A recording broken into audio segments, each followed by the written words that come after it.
যারা ব্যবসা বাণিজ্য করতে চান তারা সুন্দরবনে যেতে পারছে না ডাকাতের ভয়ে, ঠিক কিনা বলেন? আমরা যদি রাষ্ট্র ক্ষমতায় আসতে পারি, আমি প্রতিশ্রুতি দিচ্ছি 2 মাসের মধ্যে সুন্দরবনকে আপনাদের জন্য অভয়ারণ্য করব। সুন্দরবনকে ডাকাত এবং সন্ত্রাস মুক্ত করবো আমরা, আইন শৃঙ্খলা বাহিনীর সাথে নিয়ে। সুতরাং নির্ভয়ে থাকুন আপনার। আমরা এই শরণখোলা মানুষের ভাগ্য পরিবর্তন করার জন্য যা যা করা জায়গা করব। আর এই যুবক ভাইরা আজকে নেশায় আসক্ত না।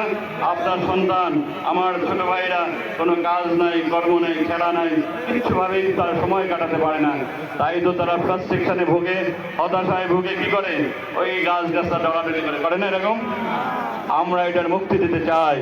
আমরা এই শরণখোলায় আধুনিক স্টেডিয়াম করব, যাতে যুবক ভাইরা বিকালবেলা খেলাধুলায় করতে পারে। আমরা এই 4 ইউনিয়নে প্রতিযোগিতামূলক ফুটবল খেলা, ক্রিকেট খেলার আয়োজন করব।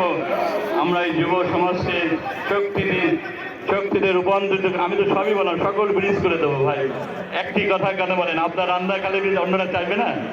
আমি এই অঞ্চলের প্রত্যেকটি বাড়িতে গিয়ে তাদের সুখ দুঃখ যন্ত্রণার কথা শুনবো এবং আমি চেষ্টা করবো সেগুলোর উপশম করার। আমার অনেক স্বপ্ন নিয়ে এবার